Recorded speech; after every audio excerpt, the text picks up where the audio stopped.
अगर मैं आपसे यह कहूं कि ट्रेडिंग में बेस्ट एंट्री सिग्नल कोई इंडिकेटर नहीं है, कोई पैटर्न नहीं है और न ही कोई सीक्रेट स्ट्रेटजी है, तो शायद आप यहीं वीडियो बंद करने का सोचें। लेकिन रुकिए, क्योंकि यही वह सच है जिसे समझे बिना ज़्यादातर ट्रेडर सालों तक मार्केट में घूमते रहते हैं, लॉस खाते रहते हैं और फिर कहते हैं कि ट्रेडिंग काम नहीं करती। मैंने अपनी ज़िंदगी के सबसे महंगे सबक मार्केट से सीखे हैं। मैंने भी वही किया जो आप कर रहे हैं, बेस्ट एंट्री सिग्नल की तलाश। कभी मूविंग एवरेज, कभी ब्रेकआउट, कभी कोई नया सेटअप। हर बार लगता था अब मिल गया, लेकिन कुछ ट्रेड्स के बाद फिर वही डर, वही कंफ्यूजन, वही गलती। आज मैं आपसे चार्ट की नहीं, आपके दिमाग की बात करने वाला हूं, क्योंकि जिस दिन आप यह समझ गए कि मार्केट में एंट्री कहां नहीं बल्कि कैसे लेनी है, उसी दिन ट्रेडिंग आपके लिए बदल जाएगी। इस वीडियो में मैं आपको वह सोच दूंगा जो प्रोफेशनल ट्रेडर को बाकी भीड़ से अलग करती है। अगर आप सच में कंसिस्टेंट बनना चाहते हैं तो इस वीडियो का हर सेकंड आपके लिए है। अब चलिए यहीं से शुरुआत करते हैं। जब मैंने ट्रेडिंग शुरू की थी तो मेरे दिमाग में भी वही सवाल गूंजता रहता था जो आज आपके दिमाग में है। बेस्ट एंट्री सिग्नल क्या है? ऐसा कौन सा इशारा है जो मुझे बताए कि यही सही वक्त है, यही बटन दबाना है और इसके बाद सिर्फ प्रॉफिट ही प्रॉफिट होगा?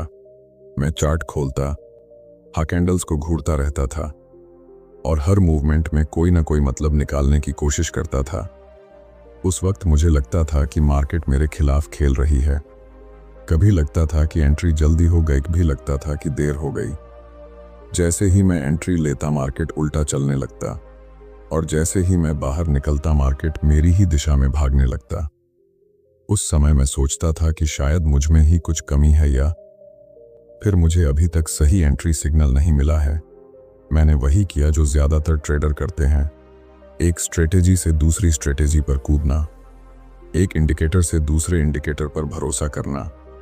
हर यूट्यूब वीडियो, हर बुक, हर कोर्स से यही उम्मीद कि अब कोई ऐसा सिग्नल मिल जाएगा जो मुझे इस कंफ्यूजन से बाहर निकाल देगा। लेकिन जितना ज़्यादा मैं ढूंढता गया उतना ही मेरा दिमाग और भारी होता गया। धीरे धीरे मुझे एहसास हुआ कि समस्या सिग्नल की नहीं है, समस्या मेरी उम्मीदों की है। मैं मार्केट से वह मांग रहा था जो वह कभी दे ही नहीं सकती। मैं चाहता था कि मार्केट मुझे सेफ फील कराए, मुझे कंफर्मेशन दे, मुझे गारंटी दे। लेकिन मार्केट की प्रकृति ही अनिश्चितता है, वह किसी को कुछ भी गारंटी नहीं देती। यहीं पर पहली बार मेरे अंदर एक बड़ा शिफ्ट आया। मैंने समझा कि मैं मार्केट को कंट्रोल करने की कोशिश कर रहा हूं, जबकि मुझे खुद को कंट्रोल करना सीखना चाहिए। मैं एंट्री सिग्नल को परफेक्ट बनाना चाहता था ताकि मुझे डर न लगे, ताकि मैं गलत ना हो जाऊं। लेकिन सच यह है कि ट्रेडिंग में गलत होना कोई समस्या नहीं है, समस्या है गलत होने से डरना। मैंने देखा कि हर बार जब मैं डर के साथ एंट्री लेता था तो मैं अपने ही रूल्स तोड़ देता था। कभी जल्दी निकल जाता, थाक बही स्टॉप लॉस हटा देता, थाक बही बिना सोचे साइज बढ़ा देता था और फिर सारा दोष मैं सिग्नल पर डाल देता था। मैं कहता था कि यह सिग्नल काम नहीं करता, यह सेटअप बेकार है। लेकिन जब मैंने ईमानदारी से खुद से सवाल पूछा तो जवाब बहुत साफ था। सिग्नल वही था, रूल्स वही थे, गलत में था मेरा माइंडसेट, मेरी उम्मीदें, मेरी भावनाएं।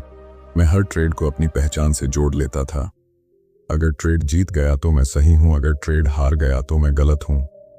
इस सोच ने मुझे अंदर से बांध रखा था। उस दौर में मुझे यह समझ आने लगा कि एंट्री सिग्नल सिर्फ एक ट्रिगर होता है, कोई जादू नहीं। वह आपको बस यह बताता है कि अब आप गेम में एंटर कर सकते हैं। लेकिन उसके बाद क्या हो गया यह पूरी तरह प्रोबेबिलिटी पर निर्भर करता है और प्रोबेबिलिटी को समझने के लिए आपको अपने दिमाग को ट्रेन करना पड़ता है, चार्ट को नहीं।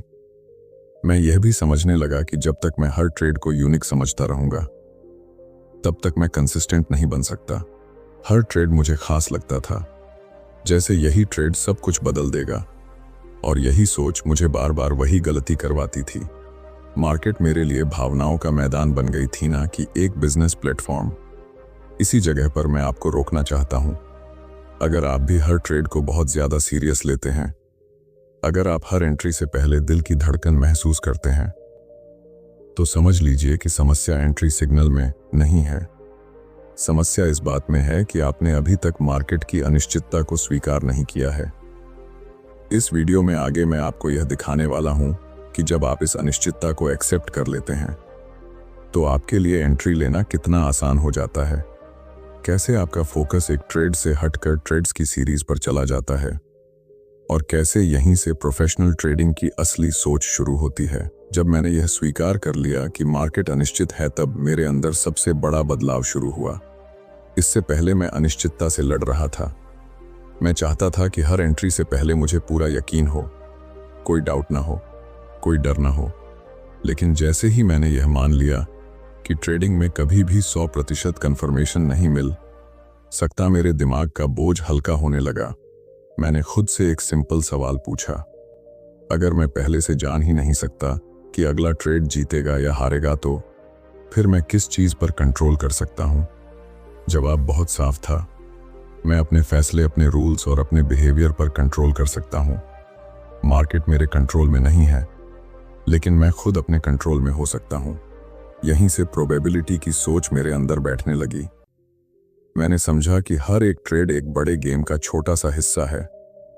जैसे सिक्का उछालने पर हेड या टेल आने की गारंटी नहीं होती, वैसे ही किसी एक ट्रेड का रिजल्ट भी तय नहीं होता। लेकिन अगर आपके पास सही एडवांटेज है तो लंबे समय में रिजल्ट आपके फेवर में आने लगता है। पहले मैं हर ट्रेड को अलग नजर से देखता था। हर चार्ट मुझे नया लगता था, हर मूवमेंट खास लगता था। लेकिन प्रोबेबिलिटी की सोच ने मुझे सिखाया कि मार्केट में सेटअप दोहराए जाते हैं, पैटर्न बदलते नहीं हैं, बस कैंडल्स बदलती हैं। जब मैंने यह देखना शुरू किया तो मेरी भावनात्मक प्रतिक्रिया कम होने लगी। अब एंट्री सिग्नल मेरे लिए कोई भविष्यवाणी नहीं रह गया था, वह सिर्फ एक इंफॉर्मेशन बन गया था, एक इशारा कि मेरे पास एडवांटेज हो सकता है। मैं यह नहीं पूछता था कि यह ट्रेड जीतेगा या हारेगा, मैं सिर्फ यह पूछता था कि क्या यह मेरे रूल्स के अनुसार है या नहीं। यहीं पर एक और बड़ी गलती ज्यादातर ट्रेडर करते हैं, वे सही होने पर फोकस करते हैं।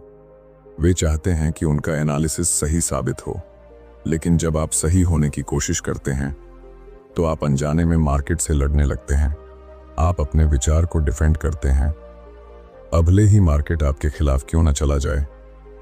मैंने सीखा कि प्रोफेशनल ट्रेडर सही होने में नहीं, पैसा बनाने में दिलचस्पी रखता है, और पैसा बनाने के लिए आपको हर बार सही होना जरूरी नहीं है।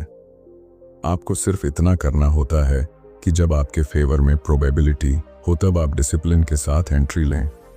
इस सोच ने मेरे अंदर एक अजीब सी शांति पैदा कर दी।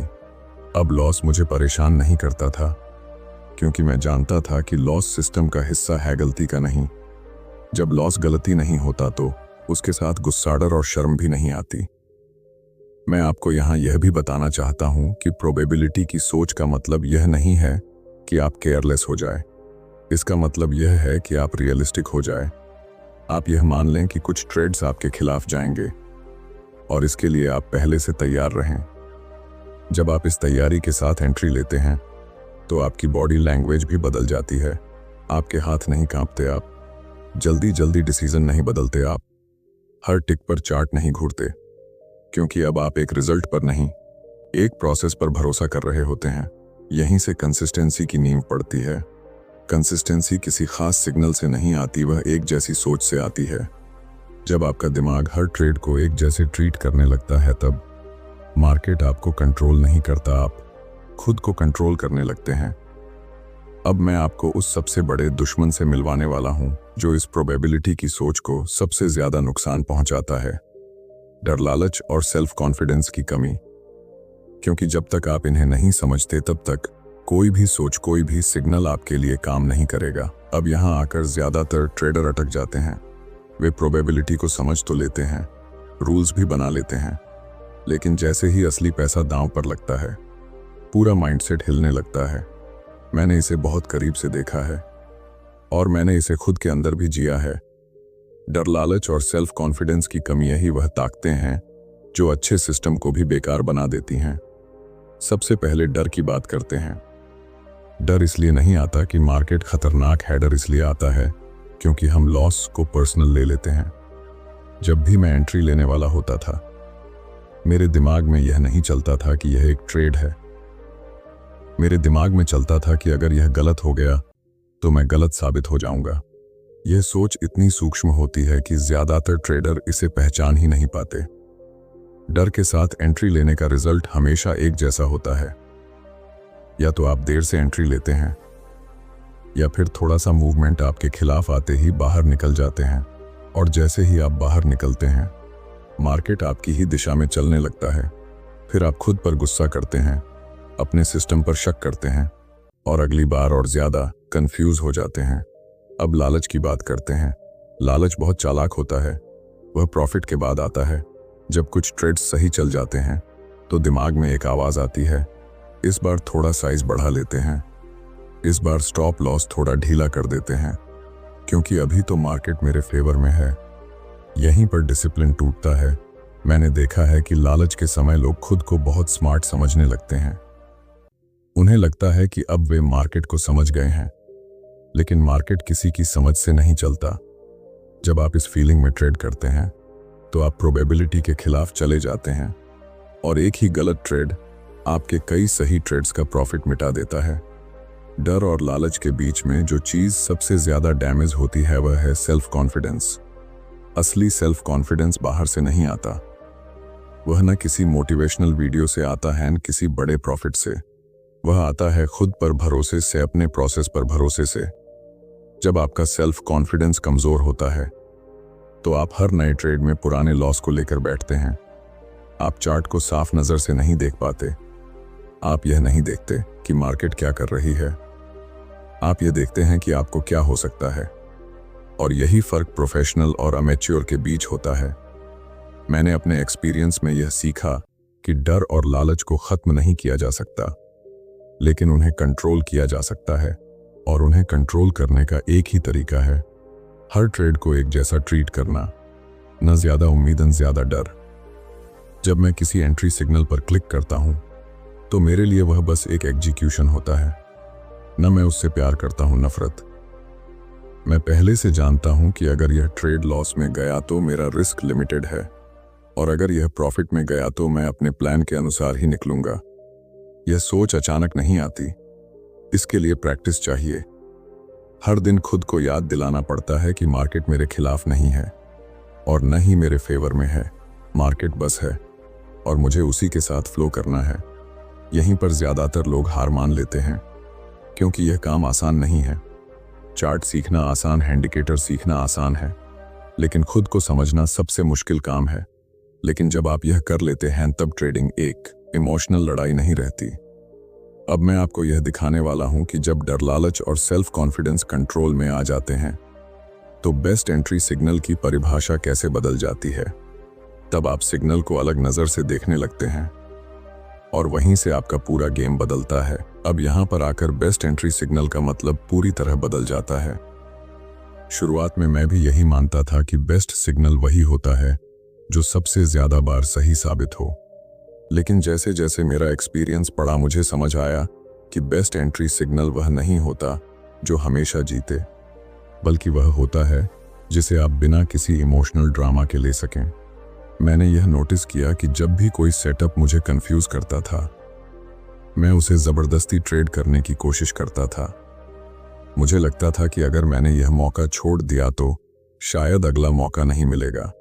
यही फीलिंग ज्यादातर ट्रेडर को ओवर ट्रेडिंग की तरफ ले जाती है, और ओवर ट्रेडिंग का मतलब होता है अपने ही रूल्स से दूर जाना। धीरे धीरे मैंने अपने लिए बेस्ट सिग्नल की एक अलग परिभाषा बनाई। मेरे लिए सही सिग्नल वह था जहां मुझे कुछ भी सोचना न पड़े। चार्ट देखते ही मुझे साफ दिख जाए कि एंट्री कहां है, स्टॉप लॉस कहां है, और अगर ट्रेड गलत हुआ तो मैं कितना रिस्क ले रहा हूं। अगर यह तीनों चीजें क्लियर नहीं होती तो चाहे सेटअप कितना भी अच्छा दिखे, मैं उसे छोड़ देता था। यहां एक बहुत जरूरी बात समझने की है। बेस्ट एंट्री सिग्नल का मतलब यह नहीं है कि आपको ज्यादा ट्रेड मिलेंगे। कई बार इसका मतलब होता है कि आपको कम ट्रेड मिलेंगे, लेकिन आपके दिमाग में शांति रहेगी, और यही शांति आपको लंबे समय तक गेम में बनाए रखती है। मैंने यह भी सीखा कि बेस्ट सिग्नल हमेशा सिंपल होते हैं। जैसे ही मैं किसी सेटअप को समझाने में खुद को ज्यादा शब्द इस्तेमाल करते हुए पाता था, मुझे समझ आ जाता था कि मैं खुद को कन्विंस करने की कोशिश कर रहा हूं। प्रोफेशनल ट्रेडिंग में कन्विंस करने की जरूरत नहीं होती। वहां या तो सिग्नल है या नहीं है। एक और चीज जो मेरे लिए बहुत क्लियर हो गई वह थी पर्सनालिटी और सिग्नल का रिश्ता। हर ट्रेडर अलग होता है। किसी को फास्ट डिसीजन पसंद है, किसी को स्लो, किसी को ज्यादा एक्शन चाहिए, किसी को कम। अगर आप किसी और के सिग्नल को कॉपी करते हैं तो आप उसकी पर्सनालिटी भी कॉपी करने की कोशिश करते हैं और यहीं पर अंदरूनी टकराव शुरू होता है। मैंने अपने सिग्नल को अपने स्वभाव के अनुसार ढाला। मैंने ऐसा सिस्टम चुना जहां मुझे चार्ट के सामने घंटों बैठना न पड़े, जहां मुझे हर मिनट डिसीजन न लेना पड़े, क्योंकि मुझे पता था कि मैं वैसा ट्रेडर नहीं हूं। और जैसे ही मैंने यह एक्सेप्ट किया, मेरा स्ट्रेस आधा हो गया। यहीं पर रिस्क मैनेजमेंट की अहमियत सामने आती है। कोई भी सिग्नल तब तक बेस्ट नहीं हो सकता जब तक उसके साथ क्लियर रिस्क मैनेजमेंट जुड़ा ना हो। अगर आप यह नहीं जानते कि गलत होने पर आप कितना खो सकते हैं, तो आप सही होने पर भी डर के साथ ट्रेड करेंगे। मेरे लिए बेस्ट एंट्री सिग्नल वही है जहां रिस्क पहले से डिफाइंड हो, जहां मैं एक ही बटन क्लिक में जानता हूं कि मैं कितने पैसे के लिए गलत हो सकता हूं। यह क्लैरिटी दिमाग को आजाद कर देती है। इस स्टेज पर आकर ट्रेडिंग किसी गेम की तरह लगने लगती है। एक ऐसा गेम जहां नियम पहले से तय हैं, और जब नियम तय होते हैं तो सिग्नल आपको कंट्रोल नहीं करता, आप सिग्नल को कंट्रोल करते हैं। अब मैं आपको उस जगह ले जाना चाहता हूं जहां ट्रेडिंग सिर्फ पैसा कमाने का जरिया नहीं रहती, बल्कि फ्रीडम का रास्ता बन जाती है। जहां एंट्री सिग्नल कोई तनाव नहीं, बल्कि एक नॉर्मल डिसीजन होता है। जब आप इस पॉइंट तक पहुंच जाते हैं तो ट्रेडिंग की पूरी फीलिंग बदल जाती है। अब यह लड़ाई नहीं रहती, अब यह खुद को साबित करने का मैदान नहीं रहता। अब यह एक प्रोसेस बन जाती है, एक ऐसा प्रोसेस जहां आप हर दिन वही काम करते हैं, बिना ज्यादा उम्मीद, बिना ज्यादा डर। इस स्टेज पर एंट्री लेना भारी नहीं लगता, क्योंकि अब आप एंट्री को रिजल्ट से नहीं जोड़ते। आप जानते हैं कि एक ट्रेड कुछ भी तय नहीं करता। आपका फोकस सिर्फ इस बात पर होता है कि आपने अपना प्लान फॉलो किया या नहीं, और यही सोच आपको अंदर से फ्री करती है। मैंने देखा है कि ज्यादातर ट्रेडर पैसा कमाने से पहले थक जाते हैं। वे इमोशनली ड्रेन्ड हो जाते हैं, हर दिन नई उम्मीदन या डरन या स्ट्रेस। लेकिन जब आप इस माइंडसेट तक पहुंचते हैं तो ट्रेडिंग एनर्जी लेने लगती है, छीनने नहीं लगती। यहां डिसिप्लिन कोई बोझ नहीं रहता। डिसिप्लिन आपकी पहचान बन जाता है। आप चार्ट पर वही देखते हैं जो देखना चाहिए, ना कि वह जो आप देखना चाहते हैं। आप मौके का पीछा नहीं करते, आप मौके का इंतजार करते हैं, और यह इंतजार आपको कमजोर नहीं बल्कि मजबूत बनाता है। अब कंसिस्टेंट प्रॉफिट कोई सपना नहीं लगता, क्योंकि आप समझ चुके होते हैं कि प्रॉफिट किसी एक बड़े ट्रेड से नहीं आता, वह सैकड़ों छोटे डिसिप्लिन डिसीजन से आता है। हर सही एंट्री, हर सही एग्जिट, हर सही स्टॉप लॉस मिलकर एक रिजल्ट बनाते हैं। मैं हमेशा कहता हूं कि मार्केट आपको रिवॉर्ड आपके टैलेंट के लिए नहीं देती, वह आपको रिवॉर्ड आपके बिहेवियर के लिए देती है। अगर आपका बिहेवियर कंसिस्टेंट है तो रिजल्ट भी कंसिस्टेंट होंगे। अगर आपका बिहेवियर रिएक्टिव है तो रिजल्ट भी अराजक होंगे। इस जगह पर आकर ट्रेडिंग आपको फ्रीडम देना शुरू करती है। फ्रीडम चार्ट से नहीं, फ्रीडम दिमाग से आती है। जब आपका दिमाग शांत होता है तब आप सही डिसीजन लेते हैं, और सही डिसीजन बार बार लिए जाएं तो पैसा अपने आप एक बाय प्रोडक्ट बन जाता है। अब मैं आपसे एक ईमानदार सवाल पूछना चाहता हूं। क्या आप सच में बेस्ट एंट्री सिग्नल ढूंढ रहे हैं, या आप अपने डर से भाग रहे हैं? क्योंकि अगर आप अपने डर को समझने के लिए तैयार हैं तो आपको किसी नए इंडिकेटर की जरूरत नहीं है। अगर यह वीडियो आपको सोचने पर मजबूर कर रहा है, अगर आपको लग रहा है कि ट्रेडिंग में आपकी सबसे बड़ी लड़ाई चार्ट पर नहीं, आपके दिमाग में है, तो इस वीडियो को लाइक करना सिर्फ एक क्लिक नहीं है, यह एक कमिटमेंट है अपने आप से कि आप इस बार प्रोसेस पर काम करेंगे। चैनल को सब्सक्राइब करें, क्योंकि यहां हम सिग्नल नहीं बेचते, हम सोच बनाते हैं। ऐसे वीडियो के लिए जो आपको बेहतर ट्रेडर नहीं, एक बेहतर डिसीजन मेकर बनाएं। इस जर्नी में मेरे साथ जुड़े रहिए, और कमेंट में यह जरूर लिखिए कि ट्रेडिंग में आपकी सबसे बड़ी चुनौती क्या है, डर, लालच या डिसिप्लिन। क्योंकि जब आप उसे पहचान लेते हैं तो आधी लड़ाई वहीं जीत ली जाती है। याद रखिए, बेस्ट एंट्री सिग्नल चार्ट पर नहीं होता, वह उस दिन पैदा होता है जिस दिन आप मार्केट को कंट्रोल करने की कोशिश छोड़ देते हैं और खुद को कंट्रोल करना सीख लेते हैं। यही ट्रेडिंग की असली फ्रीडम है।